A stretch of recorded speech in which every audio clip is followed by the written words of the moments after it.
Վաշինգտոնում անցնող գագաթաժողովի ընթացքում Հայաստանը, Միացյալ Նահանգների և 25 այլ պետությունների հետ միասին համաձայնել են նախաձեռնել միջուկային անվտանգության պահպանման համար նախատեսված նոր միջոցառումների ընդունումը։ Մասնավորապես նախատեսվում է միջուկային նյութերի հատուկ պաշտպանության ռեժիմ սահմանել, ինչպես նաև խստացնել միջուկային նյութերի հետ անմիջական գործ ունեցող մարդկանց ստուգման և հսկողության գործընթացը։ Նոր միջոցառումների ամբողջ ցանկի իրականացումը ֆինանսավորելու է Միացյալ Նահանգները։ ԱՄՆ-ի նախագահ Բարաք Օբաման գագաթաժողովի ընթացքում կրկին կարևորել է միջուկային ահաբեկչության բացառման խնդիրը։ Կասկած չկա, որ եթե այդ չարացած մարդկանց ձեռքն ընկնի միջուկային ռումբ, նրանք առանց պարանելու կօգտագործեն այն հնարավորին չափ շատ մարդու կյանք խլելու համար։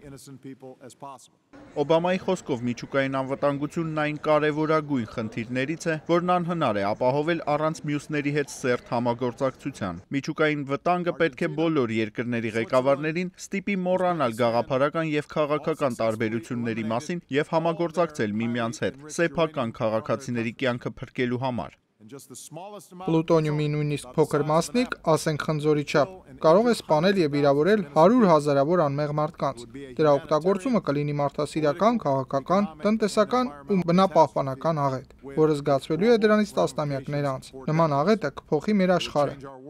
Գագաթաժողովի շրջանակներում նախատեսվում է Հայաստանի նախագահ Սերժ Սարգսյանի և Միացյալ Նահանգների պետքարտուղար Ջոն Քերիի հանդիպումը, որի ընթացքում քննարկվելու են ինչպես միջուկային անվտանգության ապահովմանը, այնպես էլ Ղարաբաղյան հակամարտության կարգավորմանը վերաբերող հարցեր։ Ամերիկյան կողմն ընդգծում է Հայաստանի կարևոր դերը միջուկային անվտանգության ապահովման գործում, այդ թվում և որպես Հարավային Կովկասում միակ պետություն, որն ատոմակայան ունի իր տարածքում։ Գագաթաժողովի ավարտին ավելի քան 50 երկրների ղեկավարներ որոշեցին միջուկային անվտանգության համակարգ կառուցել, որի օգնությամբ աշխարհով մեկ հնարավոր կլինի ապահովել միջուկային նյութերի անվտանգության բարձր մակարդակը։ Արման Թարջիմանյան, Ամերիկայի ձայն, Վաշինգտոնից։